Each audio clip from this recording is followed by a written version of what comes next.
ఆలస్యం చేయకుండా పుణ్యం అయితే చేసేసుకో. ఎందుకంటే నీ జీవుడి కోసం నువ్వు నీ కొడుకురగం యొక్క వెంట్రుకలు తీసుకొచ్చి కుచ్చు కట్టి భగవంతుడికి ఇలా వేస్తే చాలు, ఆయనకి కలిగిన అలసట తీరుతుంది. అభిషేకాదులు చేసినప్పుడు ఆయనకు అలసట కలుగుతుంది. ఆ అలసట దేనికి పోతుందంటే చామరం వేస్తే పోతుంది. చామరం వెయ్యాలి అంటే దాని తోక వెంట్రుకలు కుచ్చు కట్టి మనం వేస్తాం. చామరీ మృగం గుళ్ళోకి వెళ్ళి తోక ఊపుతుందా? ఎందుకని అంటే అది ఉపాధి వేరు, కాబట్టి అది చేసుకోలేదు పుణ్యం. మనం చేసుకోగలం పుణ్యం. కాబట్టి కురుపుణ్య మహోరాత్రం అది కాకుండా దృష్టి అర్ధకామముల మీద వెళ్ళిపోయి ధర్మం దూరం జరిగిపోతే పాడైపోతుంది జన్మ. పాడు చేసుకోవద్దు. కాబట్టి ఏం చేస్తావు? ధర్మము చేత అర్థమును ముడివెయ్యి.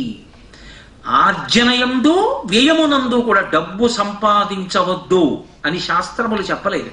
సరికదా సంపాదించు అని చెప్పే. ఎందుకని?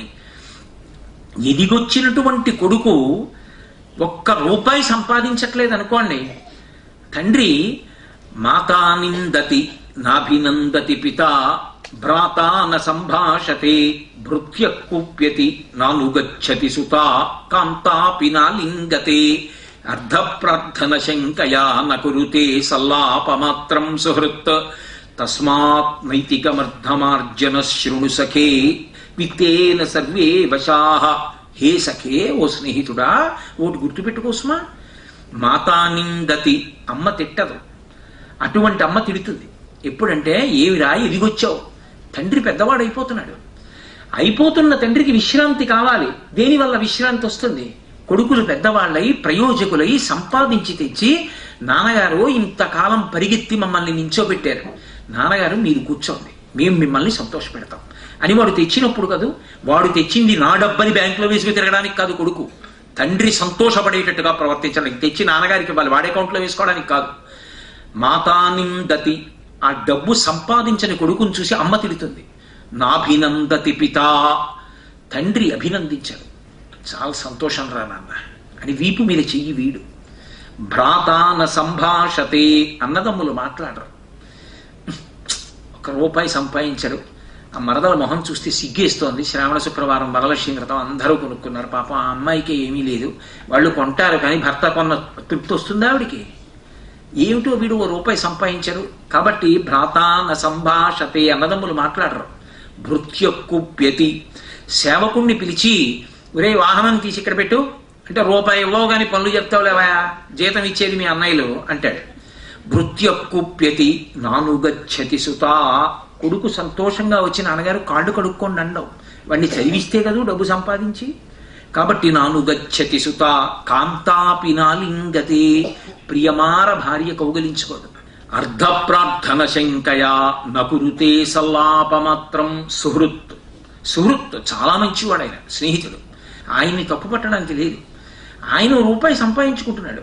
వీడు అస్తమానం స్నేహితుడు కదా అని కనపడ్డప్పుడల్లా ఏమైనా ₹10 ఉంటే చూడంటే, ఆయన అలా వస్తూ వీడు ఇలా తిరిగితే ఆయనకి పనున్నా లేకపోయినా అలా వెళ్ళిపోతాడు. వీడు హలో అని ఇలా అన్నా సరే ఆయన చూడనట్టుగా వచ్చేస్తున్నానండి అంటే వెళ్ళిపోతాడు. ఎందుకని? వీడికి కనబడితే అని అడుగుతాడని. ఆయన తప్పు కాదు, అస్తమానం అడిగితే ఆయన మాత్రం ఏం చేస్తాడు? అర్ధప్రార్థన శంకయా నకురుతే సల్లాపమాత్రం సుహృత్ తస్మాత్, ఆ కారణం చేత నైతికమర్థమార్జన శృణు సఖే, హే సఖే, ఓ స్నేహితుడా, డబ్బు సంపాదించు. ఎలా? నైతికమర్థమార్జన, నీతిగా సంపాదించు, ధర్మం తప్పకు. ధర్మం తప్పకుండా సంపాదించి తృప్తితో జీవించు. యావత్విత్తోపర్జన శక్త స్థావన్నిజ పరివారో రక్త పశ్చాత్ జీవతి జజ్జరదేహే వార్తాకోపిన పృచ్చతి గేహే అంటారు శంకర భగవత్పాదులు. పిచ్చెక్కిపోకు. ఈశ్వరుడు ఏదిచ్చాడో దానితో పరమతృప్తిగా బ్రతుకు. తనకు తానబ్బినట్టి కాసు 10,000 నిష్కముల్ గాతలంచి ఆత్మ మోదించి పుత్ర దానాభిరక్ష ఒక విధంబుగా చేయుచు నుండునంత అంటారు కుచేలోపాఖ్యానంలో పోతన గారు. ఎంతొస్తే అంతతో పరమతృప్తి. ఈశ్వరుడు నాకు ఇది కటాక్షించాడు, పరమ సంతోషంగా జీవించు. లేదని ఏడవకు, ఈశ్వరుడు ఇచ్చిన దానితో తృప్తిగా ఉండు. ఇప్పుడు ధర్మము చేత ఆర్జన ముడిపడుతుంది. వ్యయం ఉన్నా లేకపోయినా కూడా, లేకపోయినప్పుడు వ్యయం చేయడం అన్న అవకాశం ఉండదు. కాబట్టి సంపాదించాడనే అనాలి, ధార్మికంగా సంపాదించాడని. ఉంది కదా అని ఖర్చుని ఇష్టం వచ్చినట్టు పెట్టకూడదు. అది మళ్ళీ ధర్మానికే ఖర్చు పెట్టాలి. నువ్వు ₹1 ఖర్చు పెడితే ధర్మం నిలబడుతుందా? ఇది ప్రధానం. ఉందని ఖర్చు పెట్టడం కాదు. నేను ఇప్పుడు ఈ 10 రూపాయలు ఖర్చు పెడితే నేను పెడుతున్న ఖర్చు ధర్మచట్రంలోకి ఇముడుతుందా, ఇది చూడాలి. వ్యయం చేసేటప్పుడు ధర్మానికే, సంపాదించేటప్పుడు ధర్మానికే. ఇప్పుడు ప్రధానమేది? ధర్మమే. ఆర్జనయందు ధర్మం, వ్యయమునందు ధర్మం. ఈ దేశంలో ఒకానొకప్పుడు ఇది సిద్ధాంతం. అందుకే ఈ దేశంలో శాంతికి కొరత లేదు. ఈ దేశంలో శాంతిని స్థాపించడం రక్షక భటుల ద్వారా చేయలేదు, వైదికమైన జీవన విధానము ద్వారా సాధించారు. శ్రీరామాయణంలో బాలకాండలో వాల్మీకి మహర్షి మాట్లాడుతూ అయోధ్యానగరం యొక్క గొప్పతనం చెప్తూ ఒక మాట అంటారు. నా కుండలి, నామకుటి, నాస్రగ్వి, నాల్పభోగవాన్, నా హస్తాభరణో అని. అందులో నా కుండలి, నామకుటి అని చెప్తూ నాస్రగ్వి, నాల్పభోగవాన్ అంటే అల్పభోగం అనుభవించిన వాడు లేడు అయోధ్యలో అంటారు. అల్పభోగం అంటే ఒకటి కన్నా తక్కువ వాడికి భోగం ఉండడం. అలా ఎలా ఉంటుందండి? సాధ్యమా? అసలు అన్నీ ఉన్న అనారోగ్యం చేత భోగం అనుభవించలేరు. ఇంట్లో భార్య చక్కెర పొంగల్ చేసినా ఒడ్డి నిండా మధుమేహం ఉన్నవాడు ఏం తింటాడు? తినలేడు కదా. అప్పుడు అల్పభోగం కాదు. మరి కొడుక్కి మధుమేహం లేదు, వాడు చక్కెర పొంగల్ తింటాడు. అమ్మా ఎంత బాగా చేసావోనమ్మా అని తింటాడు. వీడికి తినాలనుంది, పాపం తినాలన్న కోరికకి దరిద్రం లేదు, తినడానికే దరిద్రం. ఎందుకంటే అనారోగ్యం, అందుకు తినలేడు. మరి అల్పభోగం కాదు ఒకటికన్నా. అందరికీ సమాన భోగం ఎలా ఉంటుంది? మహర్షి ఎలా రాశారు ఆ శ్లోకం? అంటే అల్పభోగం అన్న మాట ఎందుకు లేదు అంటే వాళ్ళ యొక్క మనస్థితి చేత లేదు. మరి మధుమేహంతో ఉన్నవాడు చక్కెర పొంగల్ తినకుండా తృప్తిగా ఎందుకున్నాడు అంటే, ఈశ్వర గత జన్మలలో ఏదో మధుర పదార్థాలు వండుకుని ఎవడికి పెట్టకుండా సువాసనలు వస్తుంటే అవతలవాడు తిందాం మనకు కూడా పెడితే బాగుండంటే పెట్టకుండా తిన్నాను, ఎవరినో బాధ పెట్టా, అందుకే ఈ జన్మలో నన్ను తినకుండా చేశావు. ఈశ్వర మీ అనుగ్రహం చేత ఎంత పాపం తీసేశావు, ఎంత అసహ్యకరమైన విషయం. గుమగుమలాడే పదార్థం వండుకుని ఒకడికి పెట్టకుండా తిన్నానా, సిగ్గుచేటు. ఈ జన్మలో మధుమేహం పెట్టి మళ్ళీ ఎప్పుడు ఈ తప్పు చేయకుండా నాకు బుద్ధి చెప్పావు తండ్రి, కృతజ్ఞుణ్ణి. ఈ వ్యాధి ద్వారా నేను చేసిన పాపం తీసేశావు అన్నాడు అనుకోండి. ఇప్పుడు వాడికి చక్కెర పొంగల్ తినకపోతే ఎంత తృప్తితో ఉన్నాడు వాడు? ఈశ్వర భక్తి చేత తృప్తి. అల్పభోగవాన్ అంటే అల్పభోగం లేదు, సమాన భోగం అంటే మనసు యొక్క పరిణతి చేత. ఇప్పుడు దరిద్రం దేనికి పోతుంది? ధర్మము నందు ముడి చేత పోతుంది. అందుకే అసలు శ్రీరామాయణంలో 2 గొప్ప విషయాలు ఉన్నాయి. మీరు ఎప్పుడైనా గమనించండి. శ్రీరామాయణం మొత్తం మీద గొప్పతనం ఏమిటి అంటే, రాముడు ఎప్పుడూ లోపల సంతోషంగానే ఉంటాడు. నిజంగా లోపల రాముడు దుఃఖానికి వశుడయ్యాడు అనుకోండి, శరీరం వ్యాధిగ్రస్తం అయిపోతుంది. మనిషికి ఉన్న విచిత్రం ఏమిటంటే, శరీరం ఎంత బలమైంది కానివ్వండి, మనసు కుంగిపోయింది అనుకోండి, ఒక్క ఆలోచన రాదు, ఉత్సాహం ఉండదు, ఏ పని చెయ్యలేడు. ఎందుకని అంటే ఎప్పుడూ ఆ బాధకి గురైపోయి ఏదో దాని గురించే బెంగ పెట్టుకుని కృషించిపోతాడు మనిషి. అందుకే శరీర బలం కన్నా మనసు యొక్క స్థితి గొప్పది. మనోజవం మరుతతుల్య వేగం జితేంద్రియం బుద్ధిమతాం వరిష్టం. హనుమ యొక్క గొప్పతనం అంతా ఎక్కడుంది అంటే, సవేగవాన్ వేగ సమాహితాత్మా హరిప్రవీర పరవీరహంత మనస్సమాధాయ మహానుభావో జగామలంకాం మనసా మనస్వి. లక్షల మంది వానరులు సముద్రాన్ని దాటలేక నిలబడితే మనసుతో హనుమ లంకాపట్టణానికి వెళ్ళిపోయారు అన్నారు మహర్షి. అంటే మనసు గొప్పది హనుమది. ఎందుకు దాటలేను? రామచంద్రమూర్తి అనుగ్రహం ఉంది, దాటేస్తానంతే. యథారాఘవ నిర్ముక్త శరస్వసన విక్రమ గచ్చేతత్ గమిష్యామి లంకాం రావణపాలితాం నహి ద్రక్ష్యామి ఇది లంకాయాం జనకాత్మజాం అనేన విహివేగేన గమిష్యామి సురాలయం బద్ధ్వా రక్షసరాజీన మానయిష్యామి రావణం. లంకకెళ్ళడం ఏమిటి? అక్కడ సీతమ్మ కనపడకపోతే స్వర్గలోకానికి కూడా వెళ్ళి వెతికేస్తాను. అక్కడ కూడా కనపడకపోతే 10 తలల పురుగు రావణుండి కట్టి తీసుకెళ్లి ప్రసరవణ పర్వత శిఖరముల మీద కూర్చున్న రామచంద్రమూర్తి పాదాబ్జముల యందు సమర్పించి కృతకృత్యుడవుతానన్నారు. అంటే మనసు గొప్పది. ఆ మనసు డీలా పడిపోయిందనుకోండి, మనిషి సాధించలేడు దేన్ని. శరీరం ఎంత బలంగా ఉంటే ఎందుకు?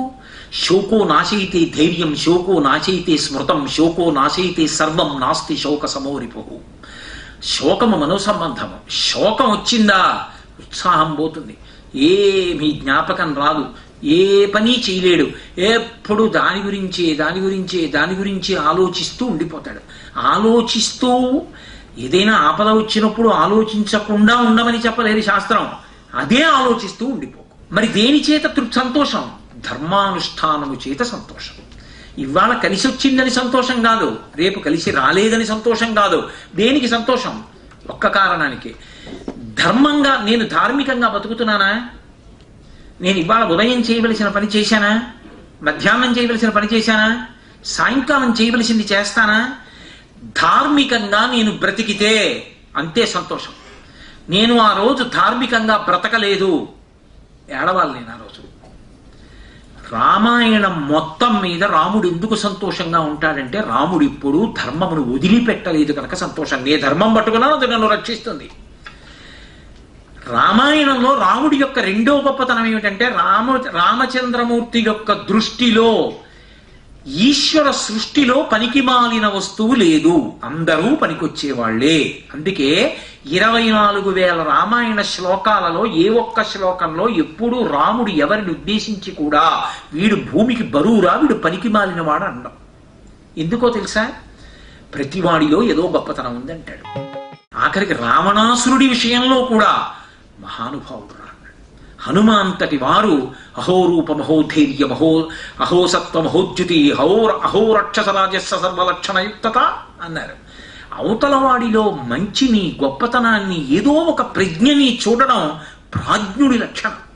వాడిలో ఏమైనా ఉందా, నా తప్పు ఉందా అని పరిశీలించుకోవాలి. ఆ పరిశీలన లేకపోతే పాడైపోతాడు మనిషి. అది రామాయణం, ధర్మమే. అందుకే కలిసి వచ్చినప్పుడు ధర్మం గొప్ప కాదండి, కలిసి రానప్పుడు ధర్మానికి నిలబడ్డం గొప్ప. అన్నీ మీకు అనుకూలంగా ఉన్నాయనుకోండి, ధర్మం ధర్మం ధర్మం అని నోరు కొట్టుకోవడం పెద్ద గొప్ప కాదు. కాలం కలిసి రానప్పుడు, కాలం నీకు ఎదురు తిరిగినప్పుడు, నువ్వు పరీక్షాకాలమునందు నిలబడినప్పుడు ధర్మాన్ని వదలకుండా ధార్మికంగానే ఉంటావా? నువ్వు చేసే పనులు ధర్మానికి కట్టుబడే ఉంటాయా చెప్పు. అప్పుడు నువ్వు ధర్మమూర్తి, ధర్మం కోసం బ్రతికి ధర్మం కోసం చచ్చిపోతావు. అప్పుడు ఇక పునర్జన్మ లేదు. రామాయణంలో రాముడి గొప్పతనం అది. అందుకే కలిసి వచ్చినప్పుడు ధర్మం కాదు. అమ్మ చెప్పింది ఈ మాట కౌసల్య. అమ్మా, నాకు ధర్మం కావాలమ్మా, దశరథ మహారాజు గారిని సత్యవాక్యంలో నిలబెట్టాలమ్మా, నేను వెళ్ళిపోతానమ్మా అన్నాడు. ఎంతటి మహాతల్లండి కౌసల్య. విని విని విని విని ఒక మాట ఆవిడంది, నాయనా రామా, ధర్మం ధర్మం ధర్మం అని ఇంతకాలం నమ్ముకున్నావు, సంతోషించా. ఇప్పుడు ధర్మాన్ని నమ్ముకుని అరణ్యవాసానికి వెళ్ళిపోతున్నావు, చాలా సంతోషం. కానీ ఒక్క విషయం గుర్తుపెట్టుకో, ఇక పైన కాలము నీకు కలిసి వచ్చేది కాదు, ఎదురు నిలబడుతుంది, పరీక్షాకాలం. తట్టుకు నిలబడగలవా? అలా నిలబడగలగాలని నేను కోరుకుంటున్నాను. ధర్మస్త్వామి బెరక్షతు. ఓ రామా, ఏ ధర్మాన్ని నమ్ముకున్నావో ధృత్యాత నియమేన చ, ధృతితో నియమంతో ఏ ధర్మాన్ని నమ్మావో ఆ ధర్మమే నిన్ను రక్షించుగాక. రాముడు ఎంత కష్టం రానివ్వండి ధర్మానికే పెద్దపీట. లేకపోతే రామాయణం చెప్పుకోవడం ఎందుకండి? నాకు కష్టం వచ్చిందనుకోండి, రామాయణం గుర్తు రావాలి. ధర్మాన్ని నమ్ముకున్న రాముడు మనుష్యుడిగా బ్రతికి త్రేతాయుగంలో బ్రతికితే ద్వాపరయుగం అయిపోయి కలియుగం వచ్చిన తర్వాత కూడా రామనామం, రామ మూర్తి అంత గొప్పవయ్యాయి. రామాలయం లేని గ్రామం కూడా లేదు. ధర్మాన్ని నమ్ముకున్న నాకు ఓటమి లేదు అన్న ధృతి నాకు కలగడానికి రామాయణ పఠనం, అందుకోసం రామాయణం వినడం, అందుకోసం రామాయణం చదవడం. లేని నాడు ఇంకెందుకు రామాయణం? ఆ విశ్వాసమును కల్పించాలి. వివేకానందుడు అంటాడు, if the old Puranas cannot answer your present days question, throw them out of your window, don't keep them in your house అన్నాడు. ఎవడు చెప్పాడు నీకు? ఆ పురాణ గ్రంథాలు నీకు ఇవాళ వచ్చే సమస్యలకి పరిష్కారములు కావని ఎవరు చెప్పారు? అన్నిటికీ పరిష్కారము ధర్మమే. ధర్మం ఎంత గొప్పదో రామాయణం చెప్తోంది, రాముడు నిరూపించాడు. అందుకని అవి ఎప్పుడూ ఇంట్లో ఉండవలసినవి. నా వంశంలో ధరింప చెయ్యగలిగిన మహాత్ముడు ఎందుకు పుడతాడు అంటే, నా ఇంట్లో రామాయణం పుస్తకాలు ఉండి నేను పువ్వేసి నమస్కారం పెడితే, నేను ఎప్పుడైనా రామాయణం చదివితే తప్ప అసలు రామాయణంతో స్పర్శ నాకు లేకపోతే. అందుకే ధర్మము ప్రధానము, డబ్బు సంపాదించవద్దనలేదు. తస్మాత్ నైతికమర్థమార్జన శృణు సుఖే విత్తేన సర్వే వశాః. ధర్మంతో అర్థాన్ని ముడి, ధార్మికంగా సంపాదించు, ధార్మికంగా ఖర్చు పెట్టు. ఇప్పుడు నీకు సంఘం లేదు, సంఘము ధర్మంతో. ఈ రూపాయి పుచ్చుకునేటప్పుడు ఇది ధార్మికమేనా? నీ తీసుకోవచ్చా? నిస్సందేహంగా సంతకం పెట్టి బల్ల మీద పుచ్చుకో, ఇంకోలా పుచ్చుకో. ఇప్పుడు నువ్వు పదవీ విరమణ చేసిన తరువాత కూడా హాయిగా సన్నజారి పందిరి కింద నువ్వు పడక కుర్చీలో పడుకుని రామాయణం చదువుకుంటుంటే మనవడు వచ్చి పక్కన కూర్చొని తాతా నీ జీవితంలో నువ్వు సంతోషించదగ్గ విషయం ఏమిటి? ఉద్ధాన పతనముల యందు ధర్మాన్ని పట్టుకున్నాను రా అని చెప్పగలవా నీ మనవడికి? మిగిలిన కథలు విడిచిపెట్టు, ఈ ఒక్క మాట నువ్వు అనగలవా? నీ జీవితానికి అదే నీకు తీర్పు. వృద్ధాప్యమునందు నీ మనవడొచ్చి అడిగితే ధర్మమునకు హాని కలగకుండా ధర్మాన్ని వదిలిపెట్టి అధర్మాన్ని పట్టుకోలేదురా, ధర్మాన్ని నమ్ముకు బతికా చెప్పనా ఇన్ని సంఘటనలో అని ధర్మానికి నిలబడిన సంఘటనలు చెప్పగలవా? అది జీవితం. ఆ ధర్మము చేత అర్థము ముడిపడితే విడుదల. తాడు ఇలా తిప్పాను అనుకోండి కట్టేశాను, ఇలా తిప్పేశాను అనుకోండి విప్పేశాను. ఏం చేశానన్న దాన్ని బట్టి ఉంటుందంతే. చెయ్యి ఇలా తిప్పితే కట్టా, ఇలా తిప్పితే విప్పా, అంతే. ధర్మంతో అర్థం ముడిపడింది విడుదల. ధర్మం వదిలేసి అర్థం పట్టుకున్నావు బంధనం. అందుచేత ధర్మము అర్థముతో కలవాలి. కలిసింది ఇబ్బంది లేదు. ధర్మంతో అర్థం పట్టుకుని పాడైన వాళ్ళు ఎవరున్నారండి శాస్త్రాల్లో? ధర్మరాజు గారు పరిపాలన చేయలే? పరిపాలన చేసిన ధర్మరాజు పాడైపోయాడా? యుద్ధం చేసిన అర్జునుడు పాడైపోయాడా? ధర్మం అన్న మాట అర్థమైతే కురుక్షేత్రంలో అంతమందిని చంపేసిన అర్జునుడికి ఆ ధర్మం కలగల. అందుకు కదూ భగవద్గీత అంతా చెప్పి నీకేమర్థమైందని అడిగాడు కృష్ణ పరమాత్మ. సారమర్థమైంది. అది ఆ జవాబు వస్తుందా చూశాడు కృష్ణుడు. ఏమర్థమైంది ఇప్పుడు అని అడిగాడు. నష్టో మోహ స్మృతిర్లబ్ధ, దా యుద్ధం చేయి అన్నాడు. అంతే. మోహం పోయింది, స్మృతి కలిగింది, దా యుద్ధానికి రా ఇప్పుడు అన్నాడంతే. లేకపోతే ఇంకో మాట చెప్పేవాడు గీత. మోహము పోవాలంటే అజ్ఞానము పోవాలి. ఏది పట్టుకుంటే శాశ్వత రక్షణయు నీకు నీ తర్వాతి వారికి. నీ సంపాదించింది 200 రూపాయలు అవ్వచ్చు, కానీ ఆ 200 రూపాయలు నా 7 తరాలకి శ్రీరామ రక్ష. ఎందుకంటే 200 రూపాయల్లో అపారమైన ధర్మం ఉందనుకోండి, ఆ 200 రూపాయలే నా 7 తరాల్ని కాపాడతాయి. నేను 200 కోట్లు తెచ్చి లోపల పెట్టనివ్వండి, అవి నా తరాల్ని కాపాడతాయని నమ్మకం లేదు ధార్మికం కానప్పుడు. అందుకే ధర్మబద్ధమైన అర్థము, ధర్మబద్ధమైన కామము. కామము లేకుండా మనిషి జీవితం నడవదు. మనిషి మనసు ఒక వయసు వచ్చిన తర్వాత కామము పటమరిస్తుంది. అసలు నిజం చెప్పాలి అంటే కామము పుట్టుకతో ఉంటుంది. కామము అంటే అన్ని వేళలా స్త్రీ పురుష సంబంధమైనటువంటి కామము అని భావన చెయ్యవద్దు దయచేసి. కామం అంటే కోరికే. కోరిక లేకుండా ఎలా ఉంటారు? అమ్మ కడుపులోంచి బయటికి రాగానే ఆకలితో పాల కోసం ఏడుస్తాడు. కోరిక లేకుండా ఉండరు. కానీ సాధన దేని కొరకు అంటే కోరికలు లేని స్థితికి వెళ్ళడానికి తప్ప అసలు కోరికలతోనే అంటకాగిపోవడానికి కాదుగా శాస్త్రాలన్నీ. దానికోసం అయితే ఇంక శాస్త్రాలన్నీ ఎందుకు? నిత్యతృప్తుడు ఎప్పుడు? ఏ కోరిక లేనప్పుడు ఆ కోరిక లేని స్థితికి ఎదగడం కోసం. కాబట్టి కామము కోరిక ఉండి తీరుతుంది. అందుకే ఆశ్రమములు వచ్చాయి. మీరు ఆశ్రమ వ్యవస్థని చాలా జాగ్రత్తగా అర్థం చేసుకోవాలి. అందుకే సనాతన ధర్మంలో ఆశ్రమ వ్యవస్థకి అంత ప్రాధాన్యత ఉంది. ఆశ్రమము అంటే ఒక కట్టు, బ్రహ్మచర్యము ఒక ఆశ్రమం. అది నేను బ్రహ్మచర్యాశ్రమంలో ఉన్నానండి అంటారు. అందుకే శంకరాచార్యుల వారు మాట అంటారు, వటుర్వా గీహీవా యతిరవిజటీవా తజితరో నరో వా యత్కశ్చిద్భవతు భవకింతేద భవతి యతీయం వృత్పద్మం యది భవతదీనం పశుపతేః తదీయస్త్వం శంభో భవసి భవభారం చ వహసి అంటారు. నువ్వు ఏ ఆశ్రమంలో ఉన్నావన్నది కాదు, ఆశ్రమ నియమాన్ని ధార్మికంగా భక్తిగా పట్టుకుంటే. బ్రహ్మచారికి ఉపవాసం లేదు. ఎందుకంటే గురువు గారు చెప్పినవన్నీ వింటూ ఉండాలి. జాగ్రత్తగా గుర్తుపెట్టుకోవాలి. బ్రహ్మచర్యాశ్రమంలో ఏ చదువు చదువుకున్నావో ఆ చదువే ఆఖరి ఊపిరి వరకు పనికొస్తుంది. కాబట్టి అప్పుడు చదువుకోవడం ఒక్కటే.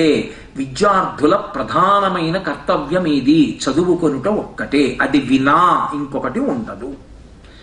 విద్యార్థులను రాజకీయాలలోకి రమ్మని పిలువవచ్చా? పిలవకూడదు. ఎందుకని? వాడప్పుడు చదువుకున్నదేదో అదే వాడి జీవితాంతం పనికొస్తుంది కనుక. వాడికి ఇంకొక వ్యాపకం ఉండదు, చదువుకోవడం ఒకటే. కానీ శాస్త్రం అంది కడుపులోంచి బయటికి వచ్చిన 7 సంవత్సరముల 2 నెలలకి లింగ వివక్ష తెలుస్తుంది. ఈమె ఆడది, ఈమె మగవాడు, వీడు మగవాడు తేడా తెలుస్తుంది. దానితో మనసునందు ఉత్సాహము బయలుదేరుతుంది. ఆ తేడా తెలుసుకోవాలి బాగా అని. వాడు రంధ్రాన్వేషణం చేస్తాడండి అంటారు. అసలు మనిషి జీవితం అంతా రంధ్రాన్వేషణమే. ఆ మాట ఎక్కడి నుంచి వచ్చిందో తెలుసా? వేదసారం అది. మనిషి జీవితం అంతా రంధ్రాన్వేషణం. చిట్ట చివర దేంతో వెళ్ళిపోవాలంటే రంధ్రాన్వేషణంతో వెళ్ళిపోవాలి. రంధ్రము అంటే కన్నము, అన్వేషణము వెతుకుట. బతికున్నంతకాలం ఇతరుల తప్పులు పట్టుకోవడానికి రంధ్రాన్వేషణం చేయడం కాదు. ఏ రంధ్రాన్వేషణం చెయ్యాలి అంటే, పైకి కనపడేటటువంటివి 9 కన్నాలైతే మూతపడి 2 కన్నాలు ఉంటాయి. ఒకటి పుట్టుకతో మూసుకుంటుంది, ఒకటి చివర తెరుచుకోవాలి. 11 కన్నాలు ఉన్నాయి శరీరానికి. 2 కళ్ళు, 2 ముక్కు కన్నాలు, 2 చెవి కన్నాలు, 6 నోరు, 7 మలద్వారం, 8 మూత్రద్వారము, 9. ఇవి బతికున్నంత కాలం తెరుచుకుని ఉంటాయి. ఊపిరి వెళ్ళి వస్తోంది అంటే 9 రంధ్రాలు తెరుచుకుని ఉంటాయి. 10వది ఒకటి ఉంటుంది, అమ్మ కడుపులోంచి బయటికి వస్తే మూతపడిపోతుంది, నాభి రంధ్రం. అందుకే నాభి గొట్టంలోంచి అమ్మ కడుపులో ఉండగా లోపలికెడుతుంది ఆహారం. కపిలగీతలో చెప్తారు, భాగవతంలో. బయటికి వస్తే నాభి సంబంధం తెగిపోతుంది, హృదయ సంబంధం ఉంటుంది, అమ్మ కొడుకు అని. బొడ్డు మూత పడిపోతుంది, 10వ రంధ్రం మూసుకుంటుంది, 11వ రంధ్రం చివర తెరుచుకోవాలి, ఇక్కడ ఉంటుంది, బ్రహ్మరంధ్రం అంటారు. ఊర్ధ్వముఖ చలనం చేసి నిర్భయత్వంతో ఆఖరణ ప్రాణవాయువుని పైకి తీసుకొచ్చి 11వ రంధ్రం బద్దలు కొట్టుకుని వెళ్ళిపోతాడు. ఈ రంధ్రం తెరుచుకోలేదనుకోండి, శరీరం వెళ్ళిపోయినప్పుడు వాడు సాధన పూర్తి చేసుకోలేకపోయాడని గుర్తు. అందుకు ఏం చేస్తారంటే, మళ్ళీ పుడతాడు ఎక్కడో, ఏ పాప పుణ్యాలున్నాయో మళ్ళీ ఎక్కడ పుడతాడో అనకుండా, పెద్దవాడు వెళ్ళిపోయాడు కాబట్టి 11వ రంధ్రం పగిలిపోయే వరకు ఉంటారు, అక్కడ వరకే ఉండాలి. ఇక ఆ తర్వాత శరీరం గురించి చూడ